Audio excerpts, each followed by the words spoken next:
Welcome to the News in Motion podcast.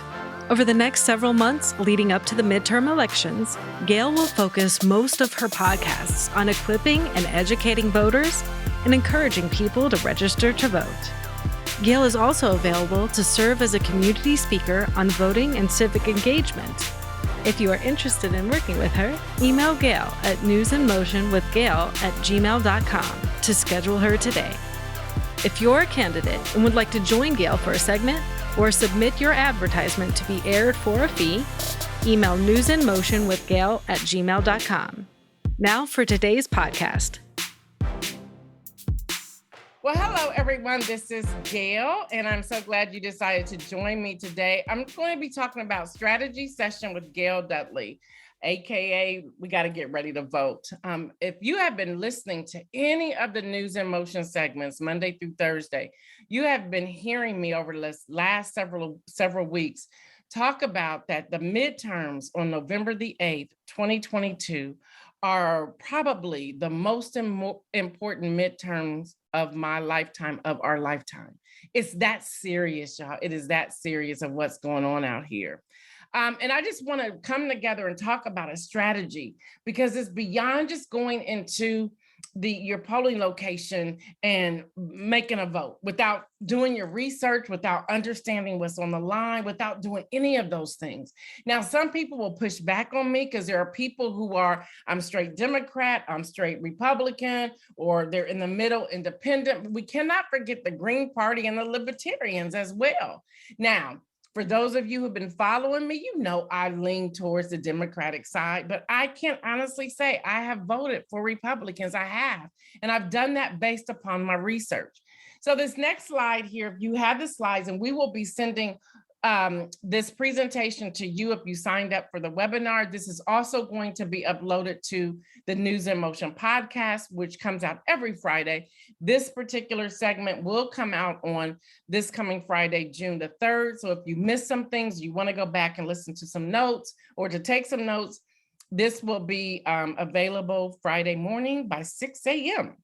So if you're tuning in by the podcast and you're like, I want that presentation, shoot us an email. That email is newsinmotionwithgail. That's NEWS in motion, MOTION with Gail, and that is GAIL. So newsinmotionwithgail@gmail.com. Just put in the subject line, please send presentation, and we will get that presentation over to you. I also need to let you know, except for where I give the credit to other organizations, this is my intellectual property. I want you to share it. I want you to talk to your community, to your neighbors, to your schools, town hall meetings, and so forth about this information. Have a conversation, have a girls' night, have a boys' night, have a church faith-based, whatever it is you want to do. All I ask is that if you use a presentation, give me credit for it. If you redesign it, give me in the citation where you got some of the information from. This is how we're going to be able to work together, folks. All right, y'all. I think it's important to know what's on the line. What's on the line for November the 8th, 2022? Well, I have 8 things here. Number 1, healthcare, world health. That's on the line. We still have this, I'll say it this way, there are people who are marginalized, there are people who are disenfranchised, there are people who are struggling to pay their monthly fees for healthcare, there are people who are not getting the healthcare they deserve. If you had an opportunity, and maybe you can still find this out there on YouTube or somewhere, The Color of Health, and that was launched by Oprah Winfrey, you want to check that out. It was amazing. I think I'm saying The Color of Health. I think it was A Color of Care. It's one of those. Just look for the Oprah Winfrey piece on healthcare. It was phenomenal. The other thing that's on the line. Now, hear me before I say this. I'm not saying I'm for or against it. I'm letting you know, eligible voters, what's on the line so that you can start planning your vote respectively. You want to be able to do that. So you have women's rights. You also have abortion rights. As many of you know, there was a piece that was leaked by Justice Alito the opinion draft that's saying they were going to overturn Roe v. Wade. There's been a lot of backlash, a lot of conversation, and we don't know the final story, but we cannot sit back and wait for that final story to happen. So read that, understand that, know what's happening, contact your representative and let them know how you feel. We have to start taking action and be proactive with making those phone calls, writing those letters, writing letters to the editorial, getting on the phone line, doing something so that our voices are heard and we can make a difference. But the one way we can really let our voices be heard is to actually vote. Midterm elections are always considered a low turnout. Hear me, November the 8th, 2022 cannot be a low turnout for these midterm elections. Also on the line is crime, other issues such as Ukraine and Russia, inflation and economy are on the line, immigration reform, gun control, hello somebody, and education. I read a great article in the Washington Post the other day that talked about inflation for a moment. And they said inflation is a constant presence in the minds of voters when buying groceries, filling up their gas tanks, or paying their home heating bills. They go on to say there is no escaping from it, and unless there is a significant easing in the next few months, it will continue as one of the top issues of concern. Y'all, that's a real issue here. People are struggling buying groceries. People are struggling finding and buying baby formula. It's interesting, and these are questions that we need to be asking our lawmakers. Why is it that one plant in Michigan, in the state of Michigan, has created this backlash of supply and demand with baby formula? What's really going on with that? Y'all, these are the questions, and we know that Abbott continuously say they're not a part of that. And that comes from the infants that have become sick or have lost their lives. And they're saying that they don't believe it happened from the manufacturing company, from the distribution center. So we have to look at that and get a real understanding of what's going on and where that's coming from. So we have that. And if you're popping in here, welcome to you. Please be on mute. I want to go through this presentation. There'll be times I'll ask for question and answers as well. But these are questions, y'all, we have to be asking. As a educated voter, and I believe that's my purpose in this season, is to educate voters. And I'm not saying you're not educated, but I am saying we need to go beyond just going to our polling location and going through a group of names and checking all the boxes. Like, seriously, did you do any research on that? I'm gonna have to be honest with you all. I was speaking with a group of young people, millennials, last week. And there were some that I was on vacation in Florida. There were some who were among us that live in Georgia, about 3 or 4 of them. And I said, first question, today, because it was last Tuesday, I said, today is y'all's primary. I just need to know, did y'all all vote before you left? And they all said yes. And I said, okay, good. And they were like, is this what we're going to talk about? I said, yeah, because we're going to watch some election returns.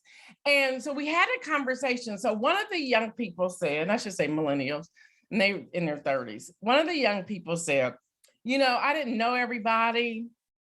And I stood there and I was like, please do not tell me, since you are a male, this person was a female. I said, since you are a female, and they go by female, she, her. I said, please don't tell me that you said, oh, here's a woman, that's how I'm voting. And she started laughing and she says, I'm a little embarrassed, but yes. I said, that's the craziest thing I've ever heard in my life. I said, but it happens every day. And I said, and I'm glad we're bringing this up, y'all. We have to get beyond that. Do you know that ballotpedia.org, and I have all the resources in this presentation, you can go and do your research on these candidates. Y'all, stop doing that. People did that, and y'all know what happened in Indiana during the primary? A man who has been charged with killing his wife, murdering his wife, won the primary? Really? He's sitting behind bars in jail. People don't think, they're just like, oh, his name sounds good. I'm gonna check this box, or her name sounds good. I'm gonna check this box. Oh, I think I heard about this person. And you're not even really considering what you're voting or who you're voting for. And we have to get to that place of being educated voters before we just go in there. And then the other thing, and I'm gonna talk about our strategic vote in a moment. The other thing is you have to look at the slate of lawmakers that are already in office. You have to consider, what is it that you want passed? Let's take Senator Joe Manchin. He is he is not a Democrat. There's no way he's a Democrat. I would respect him more if he would just come out and say he's a Republican. He's not passing anything of significance that the Democrats are putting on the floor. That should raise questions for you. And if you're in his area, you should be having some tough conversations with him right now. It's important to know why he's not voting the way that his platform indicated that he was going to be voting. And one way we can do that is to follow the money. And I'll get to that in a few moments. So we also know about the leaked piece with the Supreme Court of the United States. That's another area, y'all. When you are voting for the president of the United States, you're also voting for Supreme Court justices. So you have to think about that. We have to get beyond these one issue people and become, okay, what's going to work for me, my morals, my values, and what's happening there. The other thing, y'all, is crime. Crime is on the rise everywhere. Crime is on the rise. And we got to look at even the verbiage that we used, defund the police. It sounds good. That was a great catch-all phrase, but it did not back up what it really meant. So even when it comes to messaging, which I'll talk about in a few moments, we have to consider the words we're using and how it's going to turn off other people or turn on certain people. So now there's so much explaining behind defund the police that it's now almost like a mixed bag. It's just lost. Well, who's that? Who do we fault for that? Well, we have to fight, all of us collectively, because we weren't asking the right questions and we weren't coining the right term that was going to be to catch on to people, but also let people know what's really going on. Where mental health funding, that's a part of defund the police. Teaching, schools, school resources, resource officers. It was really moving the money around to take care of what's needed to be taken care of in the community. So now there's a narrative out there that is hard to even pull back because it's been out there for so long. And we really have to focus on the length of time that things have been out there. And I see more of you coming in here. Just go ahead and mute. And I'm gonna go through the presentation and there will be time for questions and answers. And thank you so much for joining in with us. Then immigration reform, education. Let's talk about education for a moment. Again, if everybody can mute, I'll open up the thing for questions and answers in a little while. But let's talk about education for a moment.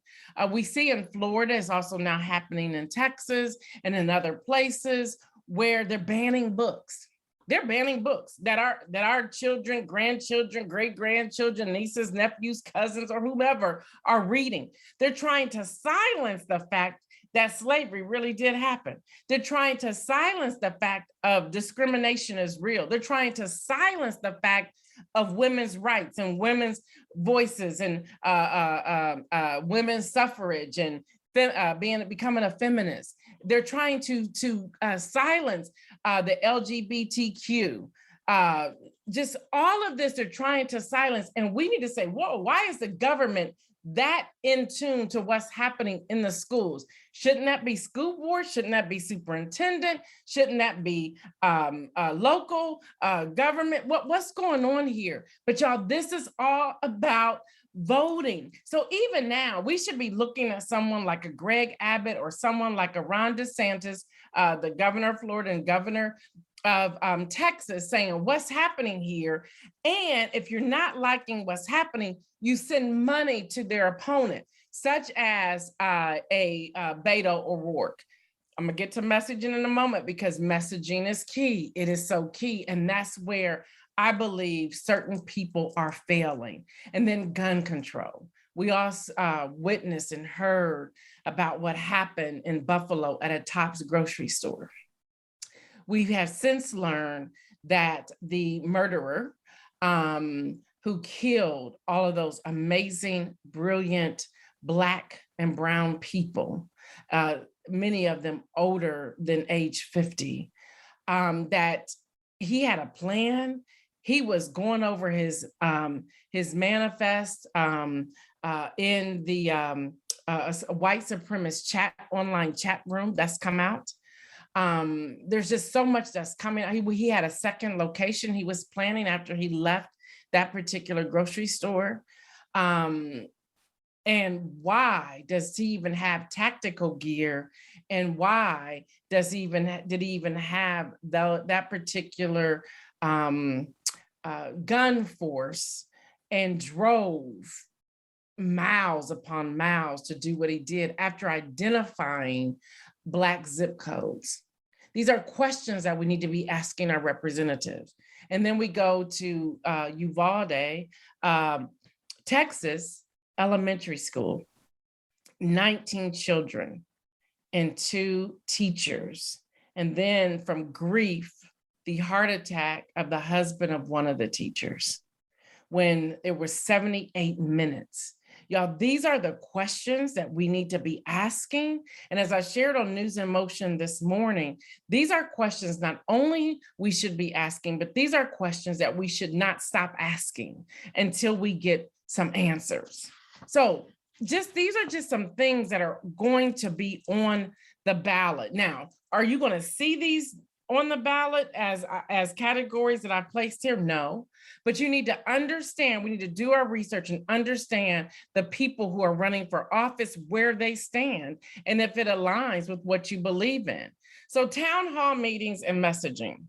All right, so I'm gonna use, for example, gun reform, because this is how this all started. I was on vacation and just at 6:17 a.m.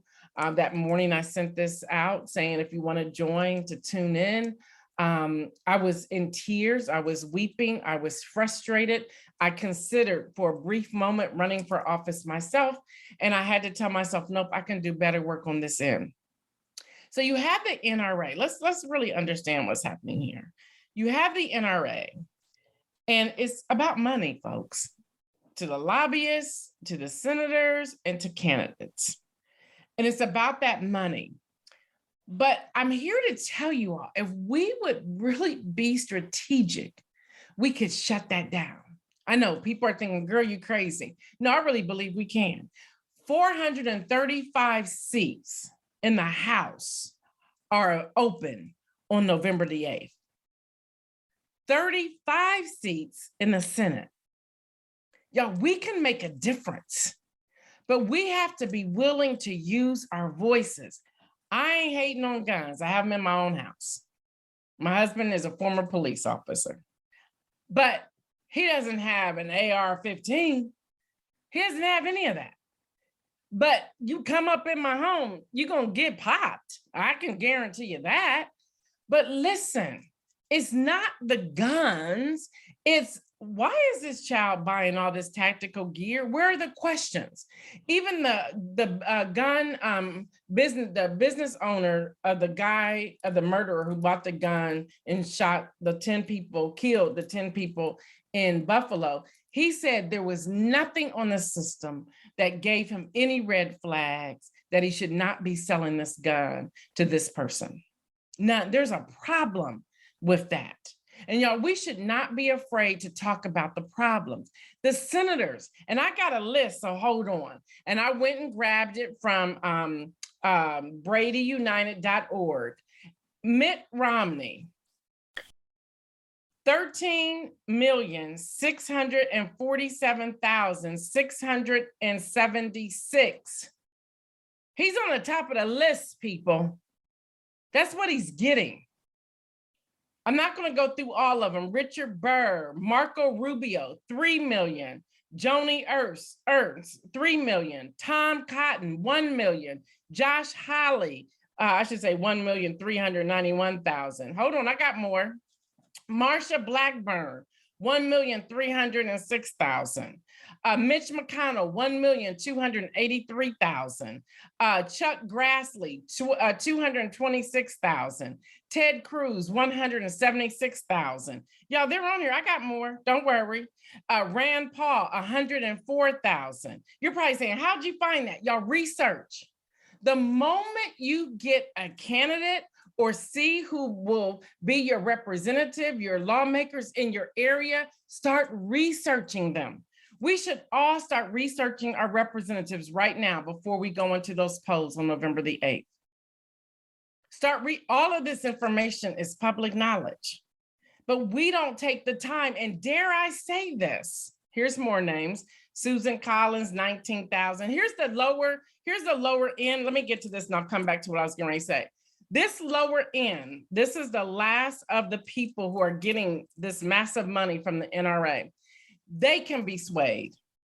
So all of us, especially those who are their constituents. So if you know anybody in Maine or Idaho or Oklahoma or South Carolina or North Dakota or Tennessee, Kansas City, Alabama, Wyoming, be calling them right now and tell your friends and family, call their representatives.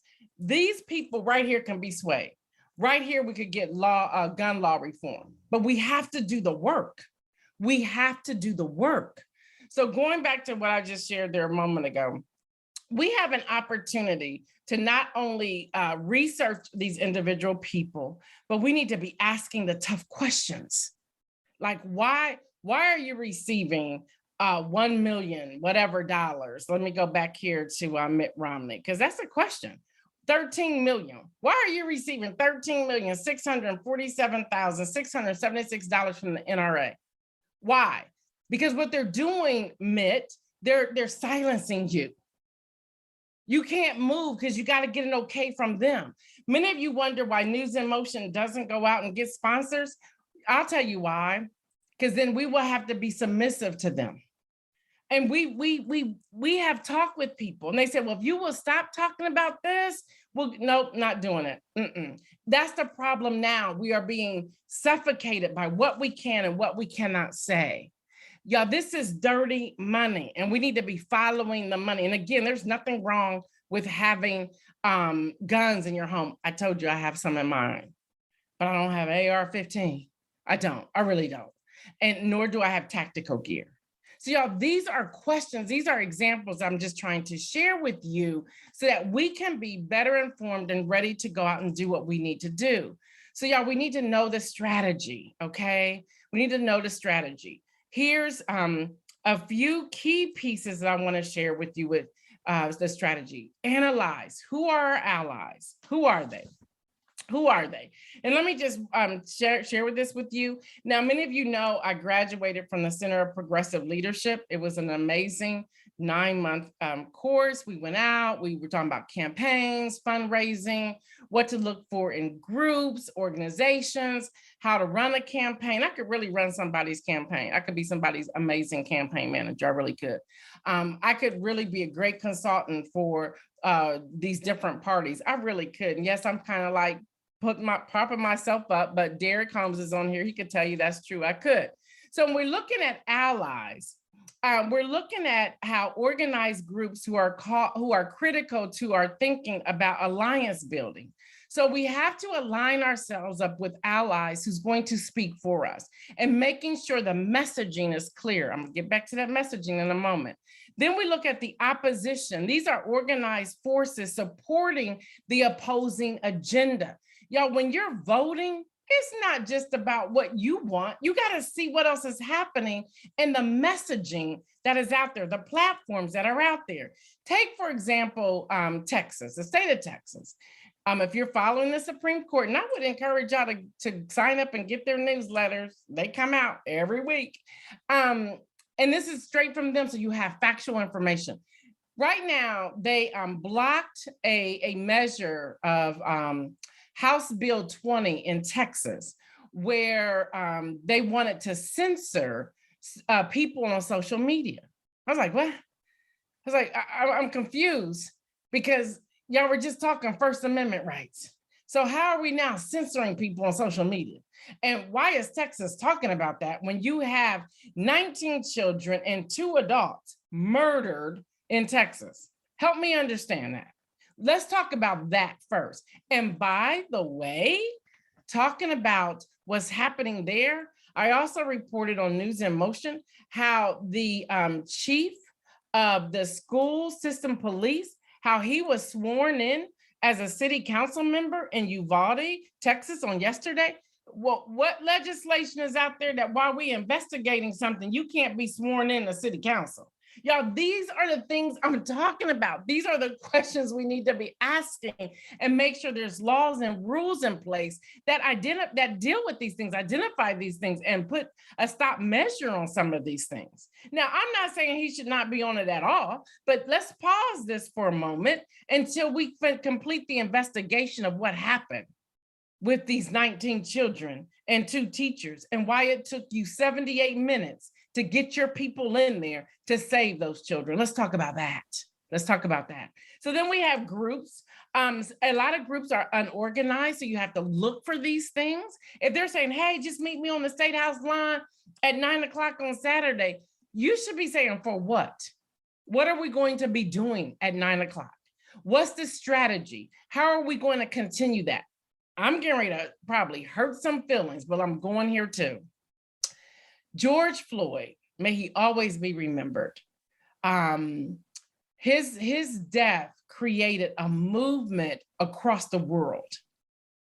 And it has been and will continue to be a beautiful movement. But I have a question. All of those individual marches that were taking place, what have we seen from them since then? What's been the follow-up? What's the follow-through? Okay, so some statues came down, but what else? What else is happening? What are we teaching? What are we sharing? Are we teaching people how to organize? Are we teaching people how to create a movement? Are we teaching people how to follow through? Y'all, even in Central Ohio, we had the brothers, which I think is amazing. We had the brothers who came together in their suits and ties and did what they did. And okay, it was a hot day. It was a COVID super spreader. Now what? Then we had the women that decided to come out in white t-shirts and blue jeans and tennis shoes. I didn't go to none of them because I was quarantining. But what? What happened? Did we do anything else? What's going on? It's like we had these marches and then nothing. And I'm not hating on the marches. I'm saying, where's our follow through after we do these things? Because if not, it's just, okay, we got this movement going. We're going to march. We're going to tear up some stuff. Now, there were people who had honest, what they were doing. They were showing up. They were marching because they stood for something. Not the rioters, not the former guy coming out with an upside down Bible. None of that. I'm talking about what's the plan? What's the plan? What I'm handing you all is information for you to take and run with it and build a plan, because time out for just going into the voting polls and voting and pulling a lever or whatever you're doing with the iPad or whatever we got going on these days and nothing happening. I see you, Derek. Derek said, right, marches are only part of the solution. You're absolutely correct. And we can't stop just with the marches. So then we got to identify who are the decision makers. Y'all, that's why town halls are important. Everyone who shows up at a town hall isn't in favor of the person who's speaking. You need to find out what questions are they asking? Why are they there? What's happening? You also got to know who are the key players. Yeah, follow the money, people. Follow the money. Connect the dots. All of that, that's what we need to be analyzing.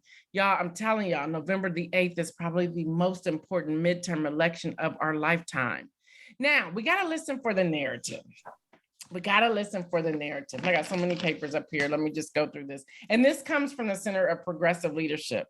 And I'll tell you, the team who put this together was actually the former President Barack Obama's team who put Center for Progressive Leadership together. And they really gave us his entire playbook. It was amazing, his entire playbook. So this is there. I have to give them credit for this. So the progressive narrative is always about the opportunity, smart government, common good, identifying the weakest link, every child deserves a chance, economic security, smart power, working family, civil liberties. Now, we can all say yeah to that. I'm in agreement with all of that. But the question we need to always be asking is the how. When we go to town hall meetings, we should be asking those questions. How are you going to create opportunities? When they give you a vague answer, help ask more questions to narrow them down to the answer. What is smart government? What does that look like? How are you going to be able to speak to smart government? Who are your contacts? Who are the people around you? How are you going to grow from here? Where will it stop? Are we talking about disenfranchisement of different people? Are we talking corporations? Are we talking nonprofits? Are we talking our everyday citizens? What's smart government? What's the common good? Are we talking about food insecurity? Where does that tie in here? Who's the weakest link? Are you talking about those in poverty? What does that look like? Every child deserves a chance. And see, when they give us these narratives, we're like, yeah, that just feels so good. That's just so great. Well, who's every child? Don't be afraid to ask the questions. Economic security, okay, that sounds good. Right now, you can go get a job and get a bonus. All right, so what happens after the economy gets back to where we're back on level ground? Am I going to be terminated? Are you going to take away the job? What's going to happen? How long do I have to work before I get that bonus? What does that look like? Is that going to be taxed? How is that going to filter into everything else that I'm doing? What is smart power? What is that? Talk to me about what that is. Y'all, these are questions we need to be asking. Don't worry, I got the conservative narrative too. There's this big government, free markets, personal responsibility. We're a Christian nation. Since when and where did that come from? We are talking about freedom. Whose freedom? Whose freedom? We got to look at that. Thank you, Pastor Derek Holmes. Family values, gun rights, First Amendment, tough on crime. That's their narrative. But the same thing at a town hall meeting. All right, Senator so-and-so, what do you mean by big government? All right, to my local representative, what do you mean by big government? All right, what are free markets? What does that look like? Do I get a piece of that 1% or do I remain in that 99%? Or technically, do I remain in the bottom 20%? What does that look like? Christian nation, it's no secret. I'm a Christian, I'm a believer, I'm a follower of Jesus. But what does that mean when we're talking about the United States of America, the place that is diversified, the place that is where we're working together with Muslims, with other people, other nationalities, with Jewish people, with any and everybody? We got to talk about that. We got to make sure we're not excluding anyone. Family values. Well, what are your family values? The former guy was married how many times? Is that what you mean by family values? Hello. Talk to me about that. Gun rights, same thing, First Amendment, and then tough on crime. So those are the narratives that we have to look at. Y'all, it's more than just picking a name on the ballot. We have to drill this down. I promise y'all I'm almost done. Building your strategic vote. There's a couple of graphs here. We have the President of the United States, and that goes into the three branches of government, the senators, the House of Representatives, and the Supreme Court. So we all pretty much know that. But where we sometimes disconnect, and there's no rhyme or reason to how I have this presentation here, but we got to think about our state, school board, local, AG, that's the Attorney General, Secretary of State, Governor, Lieutenant Governor, County Treasurer, County Sheriff, judges. There's so many more. We got to identify these individual people. If you have people who are not out here for your good, why are you voting for them? Y'all, voting is more than just picking a name on the ballot or saying yes or no to an issue or oppose or for an issue. It's about having the education behind it before you go in. So we got to get ready to vote. Here are the resources that I shared in this short time. And again, this is just strategy session number 1. I would love to come back and do another strategy session if you feel that there's something you are interested in. Yeah, I'm taking this extremely serious as we're going into our midterms. Again, I'll say this is probably the most important midterm of our lifetime. So when it comes to gun reform, gun control, a great website is www.everytown.org, everytown.org. And again, if you have joined us, we will be sending you the presentation in its entirety. We'll just be emailing that to you. If you're on the webinar, put in the chat your email address so I make sure we get it to the right place. Another resource is ballotpedia.org. That's www.ballotpedia.org. To check your voter registration, y'all, we're at the place that we should be checking it at least weekly to make sure our name is correct, the spelling is accurate, our address is correct. If you are knowing that you're about to move or you just moved, you want to update all that information to make sure you have the right polling location. You can check that out at whenweallvote.org. You can also check that out at vote.us, as well as iwillvote.com. Those three are great resources that you can look up and check your voter registration. If you want to learn more about where money is going to different senators, you want to go to elections.bradyunited.org. That's there. All right, y'all, I'm always available to come to your organization, your class, your small group, or whatever. Just shoot me an email at newsinmotionwithgail@gmail.com. If you want me to travel, I do ask that you take care of all transportation, the per diem, and any lodging. And then, of course, buy the merch. There's People, Politics, and Prayer mug. There's a News in Motion mug. There's a Ready to Vote hoodie and a Ready to Vote t-shirt. But all of those things are available. And finally, if you would like to donate to this work, you can do so by sending to my Cash App, which is M as in Mary, I M as in Mary, Today, TODAY. If you would like to send a check, just send me an email and I'll tell you how to make that out to. We have a fiduciary agent with Making a Difference. I'm incorporated here in Central Ohio, but we do travel the entire United States for this. So just let me know that you want to send a check and we will just email me and we will send you that information. Thank you so much for joining us. Please check us out Monday through Thursday on our Facebook page, which is facebook.com/newsinmotion, or on my YouTube, which is youtube.com/Gail Dudley. That's Gail, D as in David, U, D as in David, Ley. Or you can find me also on LinkedIn, on my personal LinkedIn as well, which is also Gail Dudley. And if you want to become a Patreon, you can go to patreon.com/Gail Dudley and become a monthly supporter, a monthly member. Thank you so much. You all have a great day. Thank you for joining us.